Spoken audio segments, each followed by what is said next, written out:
Bulls need to beat the teams they're supposed to beat. They still aren't doing that. Bad loss to the Wizards on Wednesday night, and we're once again talking about unavoidable loss. And this one, I've got thoughts on Zach LaVine that I want to just let out. We got a lot to dive into as we hit the halfway point of the season on today's episode of Believe in Bulls here on the Believe Network, presented by BetOnline.ag. I'm your host, Nick Schultz, alongside my partner, former Bull and Tennessee Vol, C.J. Watson. C.J., man, this thing was looking like it was going well. 3-game winning streak. You lose to the Celtics, fine, but to lose to the Wizards. Yeah, that's just a gut wrenching blow right there, especially with no Bill, no Porzingis. You got to get that win, especially on the road. But like I said, I'm always hopeful, and hopefully still look to the future and they can figure this thing out. I get the Bulls didn't have DeMar, but Kyle Kuzma also hit a ridiculous shot that I cannot believe he hit, and then Zach did. I don't want to talk about that yet because I got an ad read I want to get to. I don't want to get too far ahead of myself. So before I do, let's talk about our great sponsor, BetOnline. Basketball's in full swing, and BetOnline remains your number one source for all your sports betting needs this season. You will always find the latest odds, team matchup information, player news, and game trends at BetOnline. And as your continued source for all sports wagering information, BetOnline features live betting, free contests, and giveaways all season long. It is always the fastest and easiest way to bet on all your favorite sports and events, whether that's NFL, NBA, NHL, MMA, tennis, boxing, even golf. NFL playoffs are here this weekend. There are a lot of good games, and you can bet on the NFL draft already. And the line has moved for the Bears to trade the number one overall pick. It is now minus 400 from minus 200, which means I agree with sportsbooks. I think that pick's getting traded. You can bet on that. And if you want to bet where Stetson Bennett will get drafted, if he gets drafted at all of that at BetOnline. What are you waiting for? Head to betonline.ag to join and receive your 50% welcome bonus with your first deposit. Make sure to use our promo code BELIEVE to receive your rewards. That's BLEAV. Get that 50% bonus at BetOnline. It's where the game starts. If the Bears don't trade that pick, I'm going to be very, very disappointed, by the way. Also, we have an official t-shirt of the show. I actually wore it today. Look at me being prepared, wearing my shirt for the second time in the however long we've had this shirt. Jordan Pippen 98, The Last Dance. Available exclusively at shop.believe.com. There's a lot of great stuff there, but this is the official shirt of our program. Support the show. Support all the shows on the network at shop.believe.com. All right, a 107-99 loss I can live with to Boston. I mean, Boston, that's a good team, number one seed in the East. I don't mind that. Yeah. But to lose 100-97 to the Wizards, which will ignore the fact that they didn't put up 100 points for the second straight game. To lose to a shorthanded Wizards team like that, CJ, I feel like we're back to square one. Yeah, it doesn't look like they're learning from their past mistakes. I was very hopeful. Like I said, I'm very optimistic, and especially being a former player, I feel like teams can turn these things around. But I don't know. The Bulls doesn't seem like they've learned their lessons, and they're still back to their old habits. Now I understand DeMar DeRozan got hurt in that Celtics game. I get that. That's your top scoring guy in crunch time. I understand that. That game against Washington should not have been that close going into crunch time, especially considering the Bulls had a sizable lead at halftime. Right. And yet, here we are talking about a loss. That 3-game winning streak seemed like it was going really well, as I said. I mean, we talked about it. It seemed like they were starting to fire on all cylinders. That was a tough stretch. They ended it with a 3-game winning streak. Well, they lost to Boston, but a 3-game winning streak in there, that was really good. They're still playing down to their opponents. I do not understand this team. We are halfway through the year. I have no idea what to think of this team. Yeah, me neither. I don't get it. Like I said, it's definitely frustrating just from a viewer or a fan perspective. Just seeing the Bulls continue to struggle from their old habits, and then just trying to feel like they being optimistic and think they will get over it and learn from these things. Like I said, I don't know. I just lost for words of what to say or how to pinpoint, like put the finger on it of what to do or what's the reason, the cause behind it. But I really just don't know. They have a bad quarter every game, it seems like. At the beginning of the year, it was the first quarter. They started slow, dug themselves in a hole. Then it became the second quarter, where the second quarter, they bleed after one quarter, and then all of a sudden the second quarter, they'd implode. Against Washington, it was the third quarter. Got outscored 41-21 in the third quarter alone. That can't happen. Yeah, that can't happen coming out of halftime, especially, being on the road. You don't want to dig yourself into a deep hole like that. I think the biggest tall tale for me is this is where we're going to see, depending on how long DeMar is going to be out, is going to see like if Zach is really a franchise player. Can he really lead a team to victory, to wins in the column? Not only just leading him in scoring, but leading him on the court and making sure that his team gets a win. Oh, and by the way, we're going to talk about that because he was the guy in that 5 seconds left. Kyle Kuzma hit a ridiculous three. Like I even said, how in the world? I didn't say how in the Right. world. There were other colorful words, but this is a family show, so I'm gonna keep my language clean. Keep it Like PG. how did he hit that shot? I had no idea how that shot went in. So 5 seconds left. Zach LaVine's gonna be your guy, and if you don't mind, I'm gonna rant a little bit because I'm so mad about this. You're down 3 with 5 seconds left. This man took a 2. Yeah. Why are you taking it 2? I get you're trying to draw the foul if that's your argument. The last 2-minute report has not gone your way. It's 3 times this year I can count.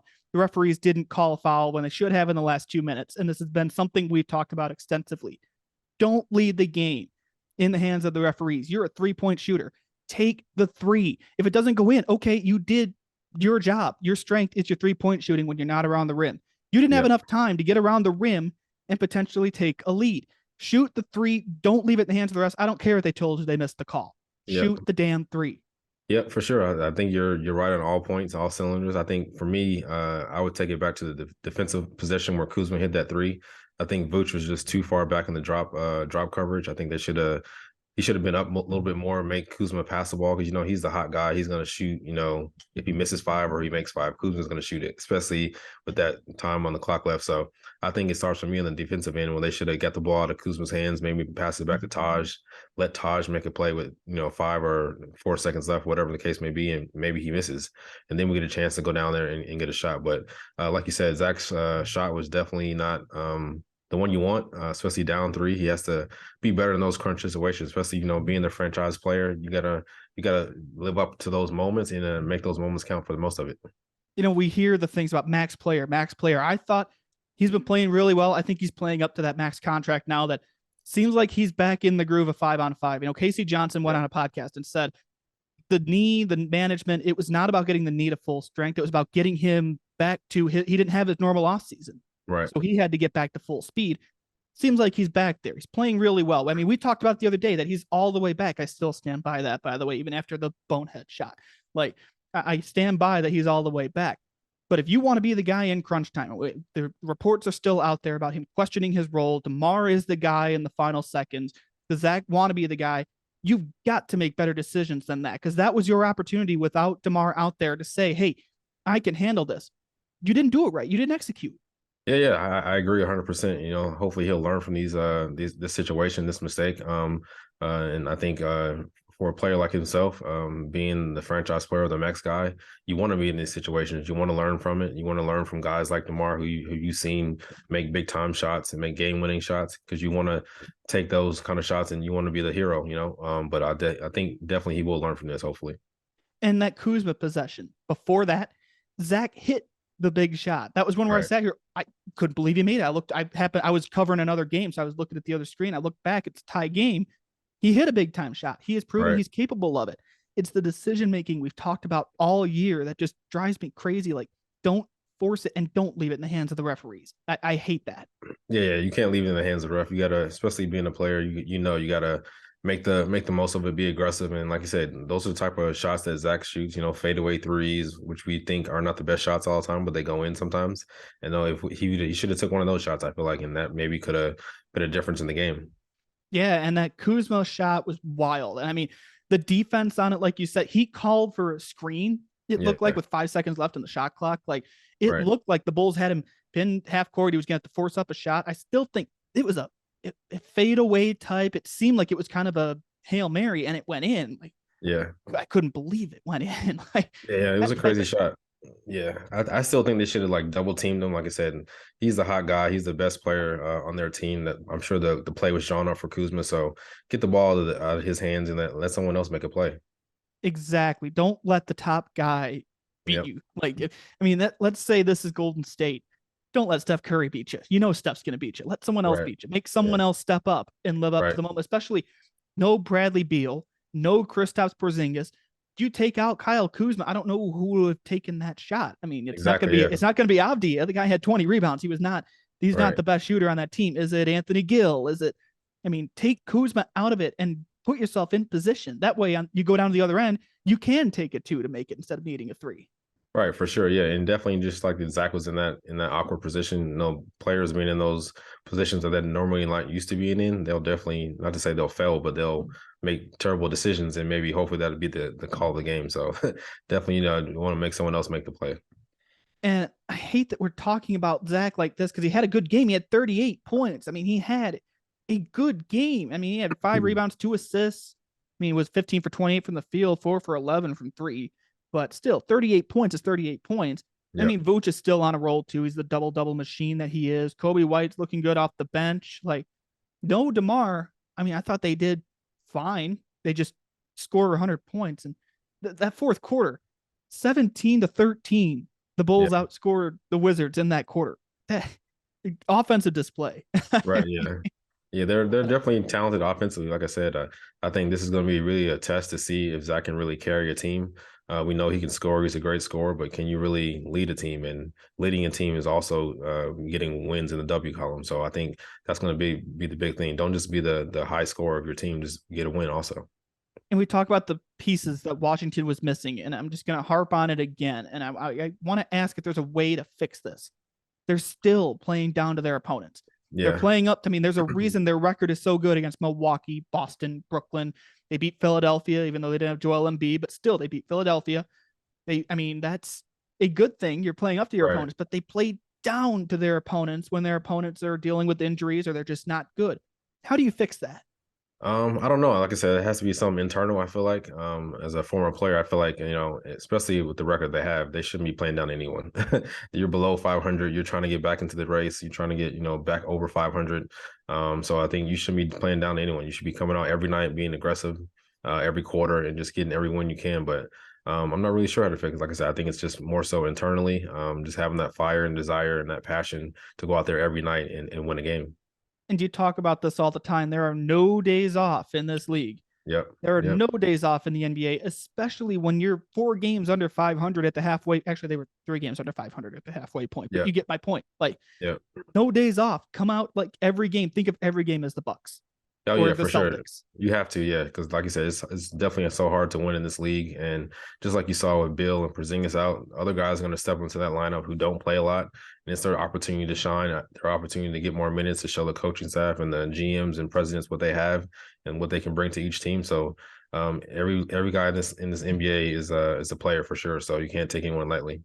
We talk about next man up. That's not just a Bulls thing. That is every So, team does that. so It's a league life thing, wide, sports wide. I right? mean, every team is going to have the next man up mentality. So if Yep. someone's down for one team, you have to assume someone's going to come out with that fire. And it's getting really, really old. If we were still 20 games into the season, like, okay, still somewhat early, they can shake this. They have Right. shown they can't shake this. Yeah, they haven't learned from their mistakes, like I said, and hopefully, they can really sit back and really look at this and attest like, hey, we're doing this wrong. Let's try to figure this out. But I don't know if they're doing that yet. I don't know what they're talking about in film sessions. I don't know if they're pointing anything out or really harping on the situations that they're not capitalizing on. So hopefully they can do that. We're at the halfway point of the season. Well, I think we're just past it for all intents and purposes. Halfway point, 19-23 record. Did not think this team would be under 500. I mean, Right. I thought they'd be around maybe 500, but not under 500 all year. You look at the standings because we're doing that every day now. I mean, we're on standings watch, especially when it comes to trade season. The Bulls right now are the 10 seed in the East, which means they'd be in the play-in tournament. That's about where I expect them to be as the play-in. Should we reassess our expectations a little bit now that we're halfway through and they're 4 games under, or do we think they're still on track to maybe make the play-in? Well, I think we're still on track to make the play, and I think especially we've dealt with a lot of injuries this year, especially with Lonzo. That's the main one I feel like can really turn this thing around. Still have no But idea if he's coming back. right, yeah, I don't think he's coming back. Just chalk it up, he's not coming back for sure. But Probably. I think the playing tournament is right where they want to be. They can really surprise some people. I think every game is going to be different. You never know, injuries happen for other teams also, so they just got to make the most of their opportunities each night. Opportunities have been my word for the last Right. month and a half. Just make the most of your opportunities. My God. Like, I mean, I get they're still a play-in tournament or play-in team looking like that was my expectation. So like a 10 seed, yes, I'm gonna be disappointed because I thought they'd be like a Right. 7 or 8 seed. But the play-in tournament's the play-in tournament. If they can make Yeah. that, I mean, they're at the bar I set at the beginning Right. of the year. I mean, that's what we talked Yeah. about, like the first show, like even through this offseason. Now, I thought Atlanta'd be a hell of a lot better than they are. Like that Right. was one of the reasons I thought the Bulls would be in the play-in tournament. But man, 4 games under 500. I was going to ask you like what your biggest disappointment is, and I mean, to me, it just seems like the whole year has been a disappointment. Yeah, I think so for sure. I think the biggest disappointment is just the chemistry and the team camaraderie. I don't know if I said that word right. Didn't sound right, but you guys know what I mean. Just the chemistry, I think, is just a little off whack. I feel like they don't play for each other, playing selfishly. I don't think they have selfish players or think anyone is selfish on the team. It's just I don't think they're playing for each other. When you play for each other, you see extra pass, extra drive and kick, things of that nature. I don't really see that from this team. I see a lot of forced shots. A lot of players just trying to get their stats and things of that nature, which you see on a lot of NBA teams, but you see those on mostly losing teams. Winning teams don't have that culture. And Goran Dragic said a couple weeks ago now, they're not playing for each other. That was after the Right. Timberwolves game when we came up here and said blow the whole thing up. Like we did not care anymore. Like you give up Right. 150 points to the Timberwolves. Like that's when we thought the sky was falling. They responded well to that. Then they lost to Houston. Can't believe they lost to Houston, but they lost to Houston. They responded well to that. Now it just seems like they're down again. And I like that they respond to adversity, but quit creating. I mean, it seems like they're self-inflicted wounds. Yeah, they're creating their own drama. I feel like a lot of these things can be, healed and cured overnight. And just like I said, just a little more passion, a little more desire to go out there and win. Every guy look at himself in the mirror. What can I do to help this team be better and just offensively and defensively? Now let's take a different spin on this year because there are positives to this year, I'd say. What's your biggest surprise this year from this Bulls team? What surprised you the most? I would say uh I would say Vooch's play, even though I knew he was a walking double double just from playing with him. He's been pretty consistent, more than I guess not say normal, but he's just been consistent. I think, and I like that from him as a big man, being able to pass the ball, score the ball. Not great defensively, but he tries, I guess. But I think that's At a least he tried. improvement. Yeah, yeah. I think that's improvement. Everyone can work on defensively, but just the way he's been consistent, you can count on him every night to go out there and get his stats, but also help the team get close to winning. Defense we knew with Vucevic when they made that trade was going to Yeah, be a shortcoming, and that this whole team can improve yeah, on defense. Let's be honest. I mean, right. outside of Caruso, who puts his body on the line on a freaking free throw, like Yeah, every play he's going to put his body on the line. Everyone else needs to improve, and I think Vooch is playing well. I agree with you. I think his consistency has been a very pleasant surprise this year. I think that's a big reason why that's not worse. right. I Yeah, mean, people like to rip on Vooch, and to that I don't understand it because the guy gets you rebounds. He eats right. rebounds for breakfast. Same with Yeah, Andre Drummond, who by the way is also that might be my biggest surprise is Goran Dragic and Andre Drummond, the way they've kind yeah, of come off the bench. But sticking with Vooch, he does his job. I mean, right. does he? So he doesn't play the best defense, but the way when they use him properly on offense and run the offense through him, you've seen what happens. That was why they were on a 3-game winning streak.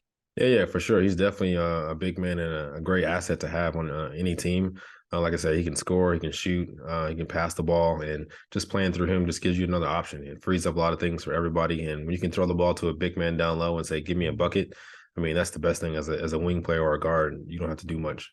Well, see, the thing is, they got to be able to throw the entry pass. They struggle with Right. that against the Wizards. I mean, you got that none of these guys, it seems like, can just make an entry pass because Vooch is sitting there wide open. They go to throw it and oh nope, it's picked off. Like, Yeah. I mean, that's where you miss Lonzo. And that's why I still want a point guard. I want a Yeah. point guard at the deadline. I mean, Kobe White's not a point guard, but he's proving he can be a good trade asset. But the problem is he's one of your best shooters. So if you trade him, you got to get a shooter back to offset that. So there's a Yeah. lot of layers to that conversation. But that's why I want a point guard is too. That way you can get Vooch integrated in the offense, but you still got a decision to make on that contract. So there's a big Yeah. few weeks here. Yeah, it's gonna be interesting to see what the front office does. See what direction they're gonna go to, blow it up or tank or just try to still be competitive and see the season out. But like I said, it's gonna be interesting to see what they do, what kind of moves they make, and what's the future of the Bulls. Please don't tank.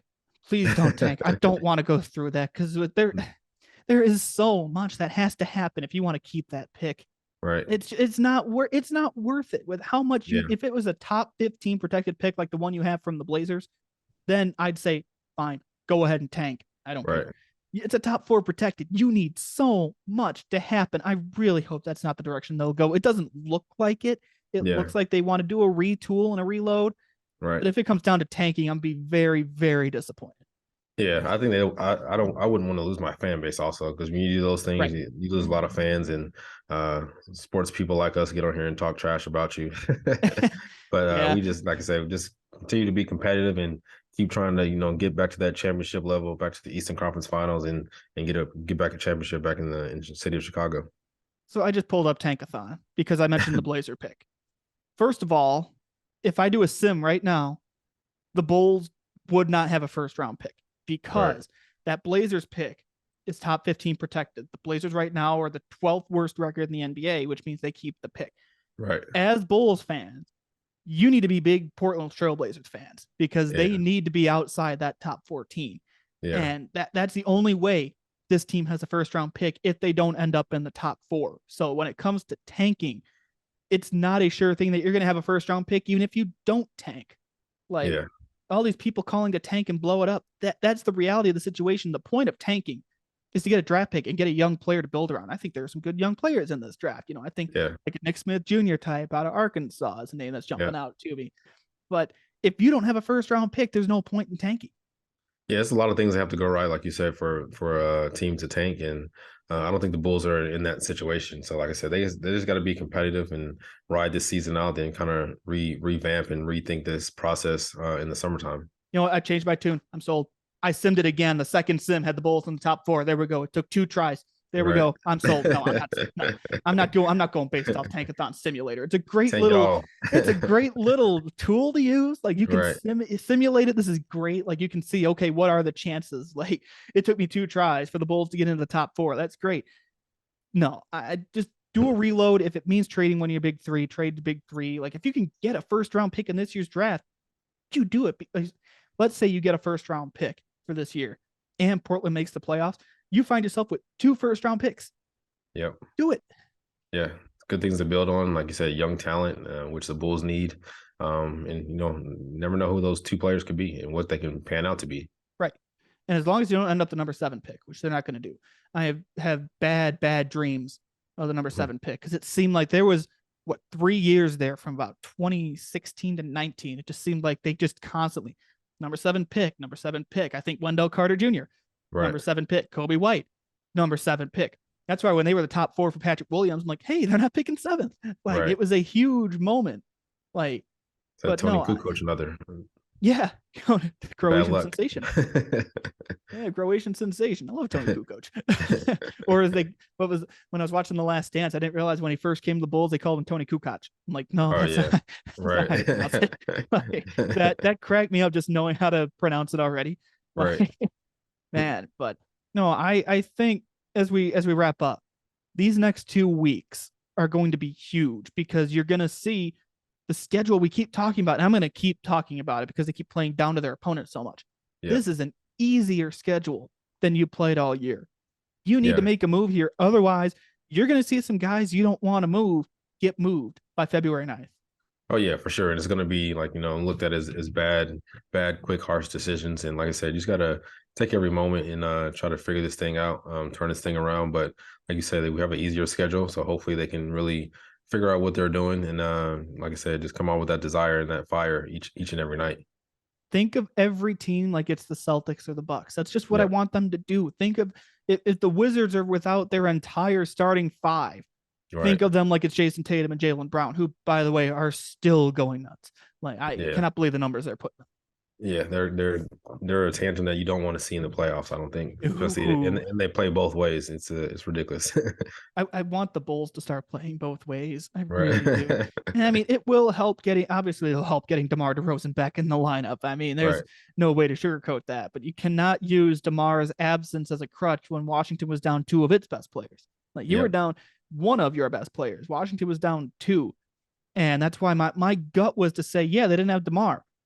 But when you're down 3, don't shoot at 2. I'm gonna be mad about that for a while. Yeah, I can tell. You got to make better decisions. Like I said, hopefully Zach learns from this, especially wanting to be the franchise player and got to take that last shot. So hopefully he can figure this out and look at film and try to do better on the next time because he's going to be in this situation again. So what are you going to do again the next time it comes around? My last name is Schultz, which is German, but my mom's side of the family is Polish. I grew up with my grandfather was an old Polish man. I know how to be stubborn and let you hear about it because Right. Yeah. how I grew up, man. I mean, it's I don't want to point to that over and over this year. Like I don't want to say, oh, Zach dropped 55 in a game and led the Bulls to a victory to get in the playoffs, but he took a Right. bad shot against the Wizards. Like I'm Yeah. not going to do that. But if things don't get better and if that's the start of a trend, then yeah, you're gonna hear about it. I mean, Yeah. I'm Yeah. hoping I only bring it up for the next couple of shows, but Yeah. Me man, that's too. gonna yeah, I'm sure you're probably get tired of me saying the same thing over and over again. I wouldn't blame you too. I mean, I don't want to talk in I mean I talk in circles anyway, because that's part of the job, man. But Right. you know, man, and it seems like it's just been the same old story with this team. And it just one day we're like, yes, they're turning a corner, and then the same week, well, we're Yeah. back to where we were last week. Back to old habits. Exactly. And I'm tired of old habits. Like just turn a corner, make a move, please. Yeah. Do it for everybody's sanity. Right. Yeah. Give us some peace. Please. Please. I don't like talking about the same old. Like it gets old, believe it or not, when sitting here talking about the same thing over and over again. You may think we're having fun talking about the same old stuff. Right. We do have a really good job. We get to sit here and talk basketball, but it's not fun talking about wow, they can't do this, wow, they can't do that every damn show. Right. Yeah, So definitely gets annoying sometimes. here's the next few games. You're home for 4 games against Oklahoma City, Golden State. There's a trip to Paris in here. Don't forget. The trip to Oh, Paris nice. is the 19th against Detroit, which, by the way, we're not going to have a show that day because I'm going to be out of town. But that game, I believe, is in Paris. Pretty sure that's the one. I totally forgot about the Paris trip, by the way. Yeah, Like, I didn't know they're going to Paris. That's I, nice. I went through the other day and they're like, oh, hey, we're going to Paris soon. I'm like, wait, what? Yeah, the January 19th. The game's at 2 o'clock in the afternoon, and it's live from Paris. So that's in there too. So this seems like a homestand, but you got two at home. You go to France, then you come back. You've got Atlanta and Indiana on a back to back. And you got Charlotte and Orlando. Like opportunities. Gotta Yeah. keep saying it to end every show. Opportunities. Yep. We got to make use of these games. It's easier schedule, but it's not really that much easier because these teams are still hungry. The Orlando's playing well. OKC is playing good, even though they're not winning a lot, but they got a lot of young talent. Don't ever take Golden State lightly. I know they're not good on the road, but do not ever take that team lightly. Yeah, never ever. Yeah, they're on the way to bouncing back. I feel like, Especially because the Bulls can't defend the three anyway. Don't yeah, take them lightly. yeah, I mean, let me see. How much points can I get Steph Curry to get against the Bulls that day? Man. But all right, we're gonna go ahead and wrap up the show today on this episode of Believe in Bulls. You're on the Bleed Network, presented by BetOnline.ag. Use that promo code BLEAV. That's a great deal. A 50% welcome bonus. There's a lot of playoff football this weekend. If you want to bet on the NFL draft, I'm not gonna stop you. I mean, if you're like me and you think the Bears are gonna trade the pick and you're confident with minus 400 odds, be my guest. That's over at BetOnline. You get that 50% welcome bonus to help you out. And buy our shirt. Jordan Pippen 98, The Last Stand, shop.believe.com. Support the show, support all the shows on the network. CJ, I wanted to say this was fun, but I kind of got on a soapbox there. So hopefully we'll have more fun on Monday, talk about a couple wins here and preview the big trip to Paris. I wish I spoke French. All right, oui. That's all I got. Yeah, me too. I speak Spanish. I don't speak French. Right. Well, I do speak French, but not the actual language. Right. If you pardon my French. Anyway, we'll see you guys back here next week. Have a good weekend.